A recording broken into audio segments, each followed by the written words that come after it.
Maka ini di antara akhlak mulia, wa a'rid anil jahilin. Jangan digubris. Ada orang jahil, menghina, merendahkan. Kapan kita gubris, kita rendahkan diri kita.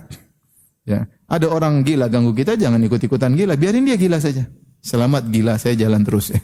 Jangan digubris. Kapan kita gubris, kita menyalahi ayat ini. Akhlak yang mulia, mengkonsekuensikan kita, enggak usah kita gubris. Ya sudahlah. Namanya orang jahil, jangan diikuti. Kemudian ayat berikutnya, wa qala ta'ala, makanya ayat ini disebut oleh para ulama adalah ajma'ul ayat fil akhlak, yaitu ayat yang paling mengumpulkan akhlak mulia, ayat ini surat Al-A'raf ayat 199. Siapa yang menjalankan isi ayat ini, dia akan bahagia. Dia akan apa? Bahagia.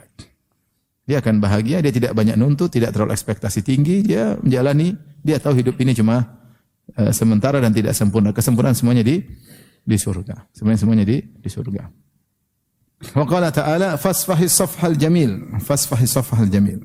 Lapangkanlah dadamu safhal jamil, maafkan dengan pemaafan yang indah. Kata para ulama yang dimaksud dengan memaafkan yang indah yaitu memaafkan dengan tidak mencela. Tidak mencela. Maafkan dengan tidak mencela. Nasihati boleh tapi tidak boleh mencela. Sebagian kita kalau maafkan, ya kau brengsek, kau kurang ajar, tapi saya maafkan. Dia maki-maki dulu. Baru apa? Ngomong kurang ajar, memang brengsek. Saya baru tahu kau brengsek, tapi ya sudahlah saya maafkan. Itu namanya maafkan, tapi bukan pemaafan yang indah. Bukan pemaafan yang indah. Adapun ini wa inna sa'ata la'atiyatun, kata Allah, wa inna sa'ata la'atiyatun fasfahi safhal jamil.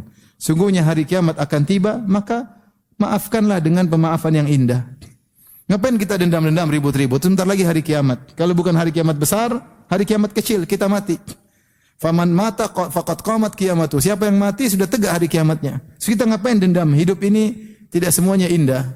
Kita kemudian rusak keindahan tersebut dengan dendam, dengan marah. Ya udahlah, ini sudah takdir, mungkin dosa-dosa kita sehingga dia zalimi kita. Sudah maafin aja. Masih cocok lanjut, enggak cocok enggak harus bersama. Yang penting maafin, sudah selesai. Hati pun tenteram, tenang. Enggak usah maki-maki dia, sudah selesai. Fasfahis safal jamil. Namun ini susah. Susah. Memaafkan dan tidak pernah ngungkit-ngungkit lagi.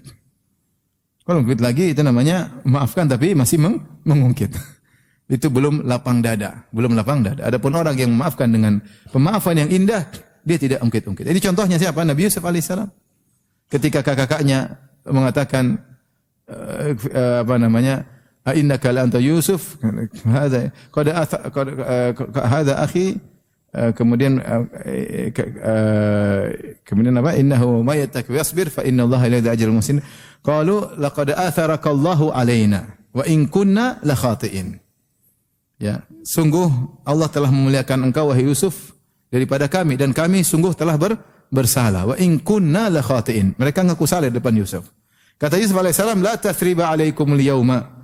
Tidak ada celaan kepada kalian sejak hari ini. Yaghfirullahu lakum, semoga Allah ampuni kalian. Yusuf bilang, dia janji sama kakaknya, saya tidak akan mengungkit sama sekali. Saya tidak akan mencela kalian sama sekali sejak hari ini. Dan dia benar-benar buktikan janjinya tersebut.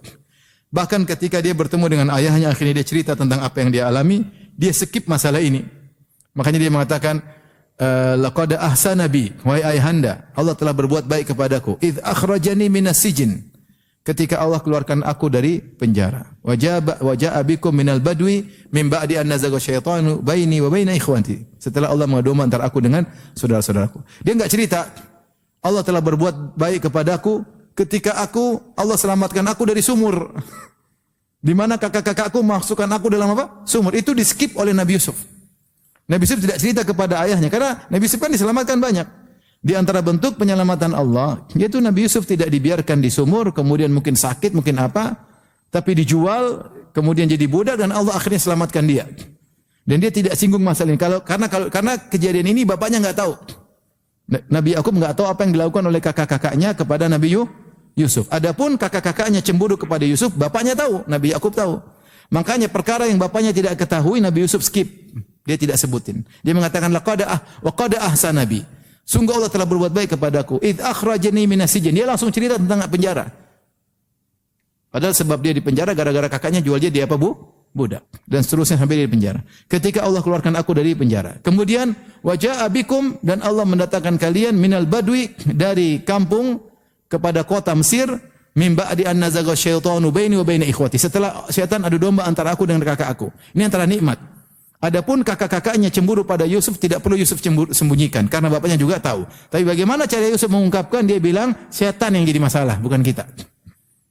Sehingga dia melimpahkan kesalahan kepada syaitan. Dia mengatakan mim ba'di an nazagha syaitanu baini wa baina ikhwati, setelah syaitan mengadu domba antara aku dengan kakak-kakakku. Sehingga Yusuf tetap berpegang dengan komitmen tidak mencela kakak-kakaknya sama sekali. Tapi demikian saja kajian kita.